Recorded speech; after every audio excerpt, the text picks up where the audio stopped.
Monday, and it is the Arctic winter outside from where I live in Canada, but it's warm in here, even though I live in an 1885 and we can feel the chill sometimes. So glad to be with you on a Monday morning. I am going to talk today about a by request topic about keeping the kids from fighting. One of the ladies in my lovely Big Family Moms group had asked me specifically if I could please share some wisdom from my Big Family Mom life, now mom of 11. How would I keep like a 7 and a 3-year-old kind of busy and from fighting? Because I guess, from what she shared with me, when they're not, they get on each other's nerves. 7 and a 3-year-old, there's a 4-year age gap. They're just at this developmental stages. What would be my advice to her? So, going to share a little bit from my life and my experience today, because God knows I was not prepared for motherhood, and I have been, just on a steep upward curve of learning on my feet by the grace of God how to be a mom, how to be a big family mom. Incidentally, we homeschool, so there's that too. We spend a lot of time together, like an unusual amount of time together, culturally speaking, but it's a good time together. And I actually think it's an opportunity for us to really learn how to be human and be better, and definitely how to keep constructively busy. And what do we do when the kids start to fight? So let's get into it. Couple of things real quick is first of all, conflict happens. That's human. We are human beings. The little human beings that we're raising, they're going to have fights. My goodness, one of my 14-year-olds and my 9-year-old just had a fight yesterday. Hey, would you mind moving? You're totally blocking my beautiful light right now. Thanks. So my other 14-year-old, oh no, now it's worse. Whatever. The sun is shifting today. Moving on. I'm not talking about you. So I'm not dropping names. I have 14-year-old twins, and one of them was like, was that me? And I was like, actually, no, it was your brother. Anyway, I'm going to keep focused. Would you mind just letting me focus? I'm live. I appreciate that. Thanks. So one of the 14-year-olds and the 9-year-old got into it yesterday. It happens. I mean, it probably happens once a day around here. That with 11 children, ages almost 17 to 3 weeks old, oh yeah, and then the 2 adults, conflict happened. So yeah, they got into it. I was in my bedroom, they were across the hall, and I could hear it. 14-year-old is like, get out. And the 9-year-old is like, no. And then they just kind of got louder and harder and louder and harder.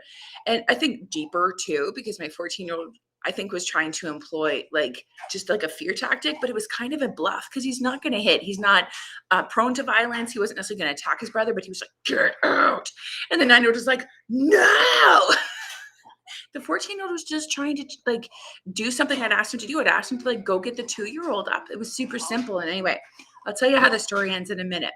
So it happens. I just want to let you know, I'm still in the trenches at the same time because I'm not super early in motherhood. I don't only have, my oldest isn't 7 anymore. I've learned a couple things along the way. So I'm just going to share with you from my life, from my experience, what helps me. So one of the first big things that super has helped me, major game changer, has been getting into a routine.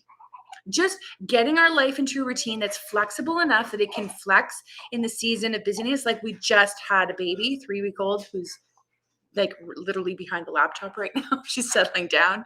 So life happens, right? It's not like this super rigid structure where we always do things, got alarm bells going off all the time, but it's enough of a routine where there's a flow to the day. And so what do I mean by that? One of the things, for example, would be our meals are the anchors, and then I just start to structure the day. So thinking back to when my oldest would have been 7, I would have 6 children at the time. So I didn't just have a 7 and 3-year-old.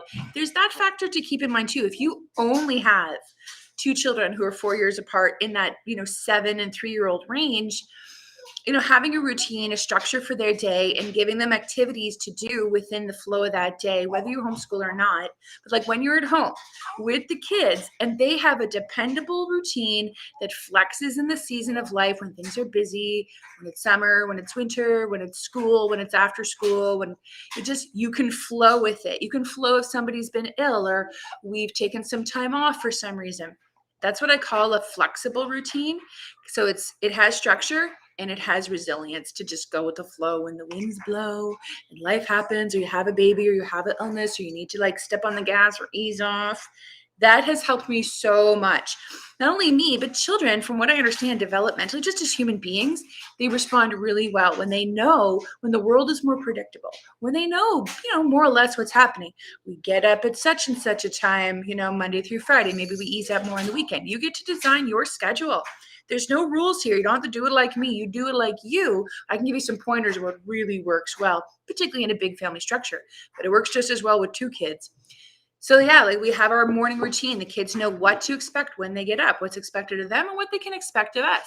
And then, breakfast time, we get into a flow. Who's going to make breakfast? And we have a chore routine that's predictable. We do it for a whole year. It works really well for us rather than changing it up every day or every week.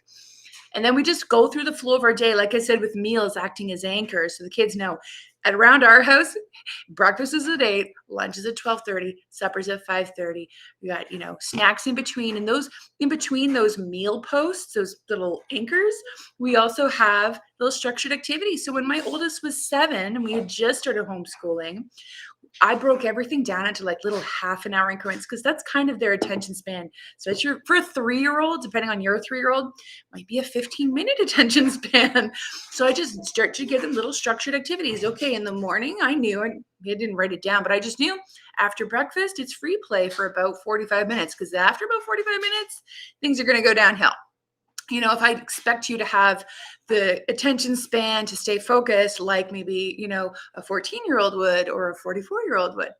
So I just started to get to know it was a reasonable expectation of their attention span that they could kind of do some little side by side or independent play. And when I need to switch things up, okay, it's time to go outside, okay, it's time for us to tidy up and switch into the next thing, let's clean up the Lego and let's move on to, hey, how about some crafts, and I kind of know the carrot on the stick that works really well as you get to know your kids. You probably know what motivates them, right? Like what activities or special things really motivate. And what motivates. Your kids might be different than my kids. Some of my kids, they're motivated by sitting on the couch and reading a couple books with mommy. Your choice. Choose any book and sit with mommy, and that might help them kind of calm down if they're getting a little overstimulated. So having some structure that's flexible and also predictable for them and for me, big game changer. So let me just check my notes. Number 2. Right. It was a 30 to 60-minute flow of just knowing their attention spans and respecting kind of where they're at developmentally and giving them a flow to their day. And then next thing you know, it's snack time, right? Next thing you know, it's lunchtime. Next thing you know, it's blessed nap time if your children are still nappers. And your day just goes on. Like I said, the principle works whether your kids homeschool or not. And I found it helpful in every season of life to give me something that I can flex, I can tweak, I can change, but I'm also not guessing minute by minute, and neither are my kids because my stress levels can go up. And then not only are they, keeping constructively busy, they can start to get on each other's nerves, which is the next thing. Here's the deal. Like I just shared, conflict happens every day. Might even be happening right now. I just heard a holler from upstairs. And I'll deal with it. Oh no, it was a happy yell. I heard the giggles following right after. So when conflict happens, I actually think conflict is valuable and even like almost necessary because it's how we grow and learn. Like I said earlier, of how to be human. We're going to have conflict. And sometimes like we have baggage from our own lives. Sometimes, okay, that was a soft way to put it. Honestly, we all have baggage, right? From our growing up years, from our culture, but usually from our own childhoods, our own growing up families of origin of how conflict was handled in our own growing up years. And sometimes, speaking for myself, we can be repeating history from generation to generation. Even you can start to look back and see, I'm literally repeating what's known as like dysfunctional or unhealthy habits of how to deal with conflict. Sometimes, depending on who you are and how you deal with it, you might kind of pull it all in or you might explode it all out. And then it can feel so overwhelming. But like, how do I help my kids now that they're having conflict, especially if it triggers, all of my old stuff that maybe you haven't dealt with or you've dealt with a part of it and now it's some other stuff coming up. It's okay. It happens. It's good. That's what I actually think conflict is both valuable and necessary. And I've chosen to see it of late as an opportunity for growth for myself and for my children, who I love dearly. And I have a heart to help them learn healthier habits that I wasn't necessarily modeled or taught in my own growing up years. And I can by the grace of God, and I am, by the grace of God, breaking generational dysfunctional patterns. And alongside my husband, we are changing things. We are growing, we're learning, and we're changing things. And that's exciting. So step one for me was just changing my attitude. And honestly, I'm going to be real, okay? And this is a short live, so I'm not going to get into everything.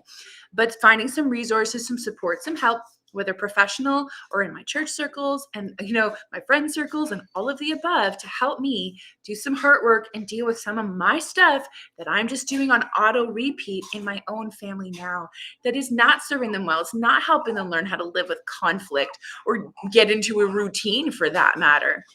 So once I've started dealing with that and I don't feel so helpless and why do I do the things I do? What the heck is my problem? But I start to see, I never learned how to deal with conflict. I never learned how to deal with my big emotions.